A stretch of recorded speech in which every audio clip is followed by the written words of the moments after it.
Heute gibt's die 5 heißesten Borussia Dortmund Transfergerüchte für die neue Saison 2026/27. Gemeinsam arbeiten Ole Buck und Niko Kovac aktuell am neuen BVB-Kader für die kommende Fußballsaison. Und ja, dabei soll Niko Kovac sogar bereits einen ganz persönlichen Transferwunsch geäußert haben.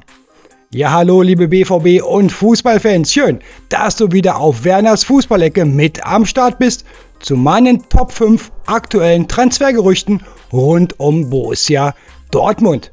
Und natürlich schauen wir uns heute gemeinsam an, welche Spieler aktuell beim BVB gehandelt werden und welche Wunschspieler ganz oben auf der Liste stehen. Aber jetzt interessiert mich natürlich deine Meinung. Welchen Spieler würdest du gerne im BVB-Trikot sehen? Schreib es mir unbedingt unten in die Kommentare. Und wenn du mehr BVB-News, Prognosen oder aktuelle Transfergerüchte sehen möchtest, dann lass mir gerne ein Like da fürs Video, abonniere Werners Fußballecke, aktiviere die Glocke und du verpasst keine neuen BVB-Videos mehr. Und jetzt starten wir direkt mit den heißen Transfergerüchten bei Borussia Dortmund.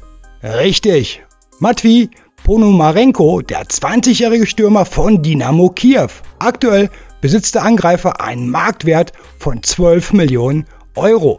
Und ja, wie man zuletzt lesen konnte, soll Borussia Dortmund bereits ein Angebot in Höhe von 20 Millionen Euro für Ponomarenko abgegeben haben. Dieses wurde von Dynamo Kiew allerdings sofort wieder abgelehnt. Die Ukrainer sollen angeblich rund 25 Millionen Euro Ablöse für den Stürmer verlangen. Klar, Ponomarenko kommt mit 24 Toren in 31 Spielen über allen Wettbewerben hinweg auf eine wirklich starke Bilanz. Trotzdem darf man bei solchen Summen natürlich auch nicht vergessen, er hat noch nicht einmal 2 Jahre Profifußball hinter sich. Wie talentiert Ponomarenko allerdings wirklich ist, zeigen auch die anderen interessierten Vereine. Neben Borussia Dortmund sollen unter anderem auch der AC Mailand, RB Leipzig sowie der FC Brentford aus der Premier League ein Auge auf den Stürmer geworfen haben. Der 1,88 Meter große Angreifer ist dabei kein klassischer Strafraumstürmer, sondern eher ein moderner und kompletter Neuner. Er bringt eine starke Physis mit, ist gleichzeitig agil und verfügt über eine beeindruckende Arbeitsmoral. Zu seinen größten Stärken zählen seine Schnelligkeit, sein Antritt, seine Workrate, seine Kopfballstärke sowie seine intelligenten Laufwege ohne Ball. Verbesserungspotenzial soll er aktuell dagegen noch im Gegenpressing sowie in der Defensivarbeit haben. Trotzdem sprechen die Zahlen natürlich für sich. Immerhin kommt Ponomarenko auf 18 Tore in 36 Spielen für Dynamo Kiew. Dazu erzielt er sogar starke 22 Tore in nur 29 Spielen für die U19-Mannschaft. Klar, die geforderten 25 Millionen Euro Ablöse von Dynamo Kiew sind für einen Spieler mit gerade einmal 36 Profi-Einsätzen natürlich schon eine stolze Summe. Aber ja, so sehen die Preise heutzutage leider im Fußballgeschäft aus. Und ob ein Spieler dann am Ende auch wirklich in der Bundesliga sich durchsetzen kann, ist natürlich nochmal eine ganz andere Frage. Trotzdem muss man sagen, von seinen Werten und Anlagen her klingt das alles schon sehr, sehr interessant. Deshalb bin ich persönlich wirklich gespannt, ob Borussia Dortmund mit ihm möglicherweise als langfristigen Guirassy-Nachfolger plant oder ob man ihn zunächst eher als zusätzliche Verstärkung für die Breite im Kader holen möchte.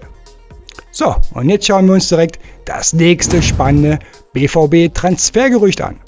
Richtig, Matthäus Mané von den Wolverhampton Wanderers, den Absteiger aus der Premier League. Ja, der gerade einmal 18-jährige Offensivspieler hat in der vergangenen Premier League-Saison 25/26 seinen großen Durchbruch geschafft. Immerhin stand Matthäus Mané in 19 von 27 möglichen Premier League Spielen in der Startelf. Für einen gerade einmal 18-jährigen Spieler ist das natürlich schon eine echte Ansage. Dazu konnte er in der Liga 3 Tore erzielen und 2 weitere vorbereiten. Anfang des Jahres sollten übrigens auch der FC Bayern München sowie RB Leipzig großes Interesse an Matthäus Mané gehabt haben.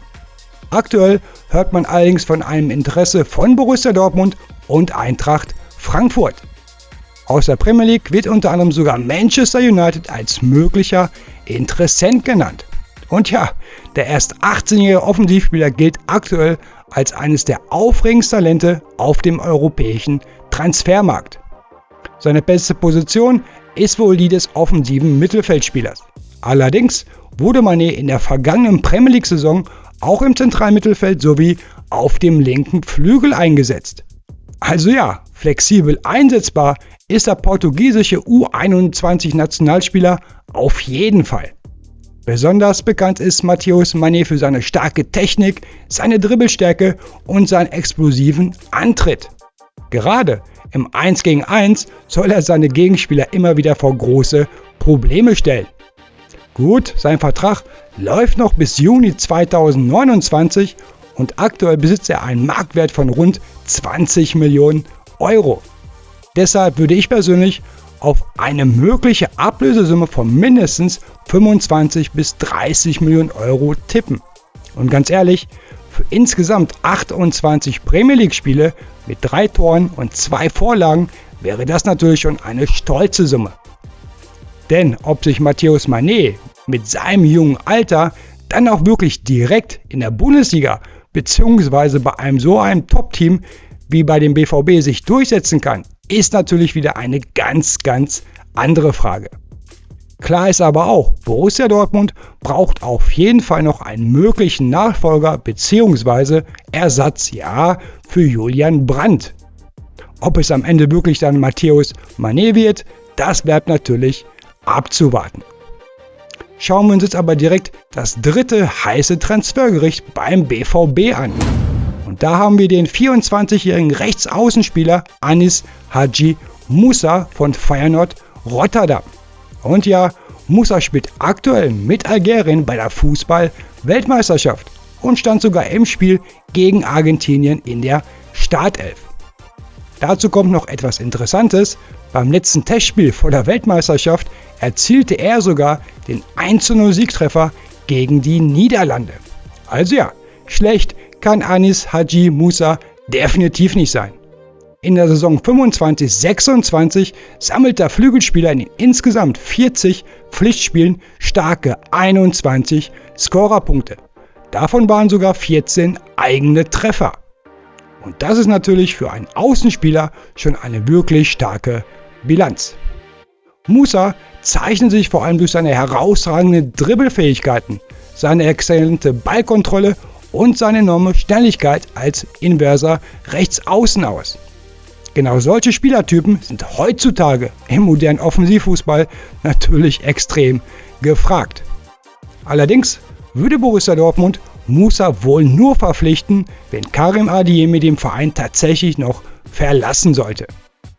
Denn die kolportierte Ablösesumme von deutlich über 30 Millionen Euro wäre natürlich auch alles andere als günstig. Und wie gesagt, schreibt mir gerne eure allgemeinen BVB-Transfergewünsche unten in die Kommentare. So, und jetzt kommen wir direkt zum nächsten spannenden Dortmund-Transfergerücht. Richtig, Matthias Solé von der AS Rom. Und ja, Dortmund-Trainer Niko Kovac soll seine Vertragsverlängerung unter anderem sogar mit davon abhängig gemacht haben, dass der Verein alles versucht, um Matthias Solé nach Dortmund zu holen. Solé soll für Kovac der Brandt-Nachfolger sein. Denn Solé ist offensiv extrem flexibel einsetzbar. In der vergangenen Serie A-Saison 25/26 spielte Matthias Solé, der eigentlich gelernter Rechtsaußen ist, unter anderem 20 Mal im offensiven Mittelfeld und zusätzlich 15 Mal als hängende Spitze. Allein das zeigt schon, wie flexibel er in der Offensive eingesetzt werden kann. Dazu kommt Matthias Solé in insgesamt 42 Saisonspielen auf immerhin 7 Tore und 8 Torvorlagen. Schaut man sich seine kompletten Karrieredaten bis heute an, sieht man auf einen Blick noch einmal ganz deutlich, wie flexibel und gleichzeitig auch erfolgreich Solé auf verschiedenen Positionen eingesetzt werden kann. Und jetzt kommt der kleine Hammer. Laut einer Aufstiegsklausel bis Ende Juni 2026, also jetzt, könnte Matthias Solé für rund 25 bis 30 Millionen Euro wechseln. Sein Vertrag bei der AS Roma läuft eigentlich noch bis Juni 2029. Und bei einem aktuellen Marktwert von rund 35 Millionen Euro wäre diese Aufstiegssumme fast schon ein echtes Schnäppchen. Vorausgesetzt natürlich, man ist wirklich komplett von ihm überzeugt und sieht ihm vielleicht sogar einen möglichen Nachfolger von Julian Brandt. Zu seinen größten Stärken zählen unter anderem seine starken Dribblings, seine Übersicht und seine gefährlichen Standardsituationen. Dazu verfügt Solé über einen starken Torabschluss und ist in der Lage, präzise Pässe sowie gefährliche Flanken in den gegnerischen Strafraum zu spielen. Also ganz ehrlich, bei seiner Flexibilität in der Offensive und seinen durchaus starken Zahlen würde ich mich anstelle von Borussia Dortmund schon intensiv mit einem möglichen Solé-Transfer beschäftigen. Vor allem dann, wenn diese Aufstiegsklausel bis zum 30. Juni tatsächlich zwischen 25 bis 30 Millionen Euro liegen sollte. Denn wenn Dortmund nicht zugreift, dann holt sich am Ende vielleicht ein anderer Verein Matthias Solé. So, und jetzt haben wir noch ein Transfergerücht übrig. Richtig, kein neuer Name, aber weiterhin ein heißes Thema beim BVB. Said Elmalah vom 1. FC Köln. Und Borussia Dortmund soll nach wie vor großes Interesse an einem Transfer haben. Klar ist allerdings auch, der 1. FC Köln fordert aktuell immer noch rund 50 Millionen Euro Ablöse für Said Elmalah. Beim BVB hat man wohl eine etwas andere Idee, um auf diese Summe zu kommen. Demnach würde Dortmund rund 30 Millionen Euro Ablöse zahlen, dazu 5 Millionen Euro an möglichen Bonuszahlungen sowie eine Weiterverkaufsbeteiligung für den 1. FC Köln. Zusätzlich sollen die Kölner sogar 2 Leihspieler von Borussia Dortmund erhalten. Mit entsprechenden Kaufoptionen könnte dieses Gesamtpaket für den 1. FC Köln durchaus interessant werden. Ob sich der FC am Ende tatsächlich damit zufrieden geben würde, ist natürlich nochmal eine ganz andere Frage. Allerdings konnte man auch zuletzt lesen, dass Köln Interesse an Dortmunds Linksverteidiger Cabar haben soll. Gut, für mich persönlich würde ein Said Elmalah-Transfer für Borussia Dortmund allerdings nur dann wirklich Sinn ergeben, wenn Karim Adeyemi den Verein im Sommer verlassen sollte.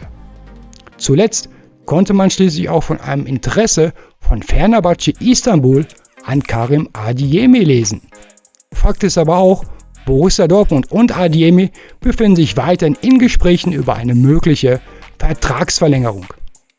Aber wenn es nach mir gehen würde, dann würde ich einen Transfer von Said Elmalah tatsächlich vor Karim Adeyemi bevorzugen. Elmalah hat bereits gezeigt, was für ein unglaublich talentierter Spieler er ist. Und mit gerade einmal 19 Jahren besitzt er noch enormes Entwicklungspotenzial. Klar, Karim Adeyemi ist ebenfalls ein sehr guter Spieler, auf jeden Fall. Aber über einen längeren Zeitraum konstant auf hohem Niveau, also wirklich mal 2 komplette starke Saisons am Stück, das hat er in Dortmund bislang noch nicht wirklich geschafft. Aber gut, das sieht natürlich jeder Fußballfan ein bisschen anders. Ja, liebe BVB-Fans und Fußballfans, das waren jetzt einmal 5 aktuelle und spannende Transfergerüchte rund um Borussia Dortmund für diesen Sommer. Jetzt seid ihr gefragt, welchen Spieler würdet ihr allgemein gerne in der Saison 26/27 im BVB-Trikot sehen? Schreibt mir eure Wunschspieler unbedingt unten in die Kommentare. Also dann, bleibt sportlich und wir sehen uns beim nächsten BVB-Video hier auf Werners Fußballecke. Liebe Grüße gehen raus an die BVB-Fans Markus und André. Also bis dann, wir sehen uns. Tschüss.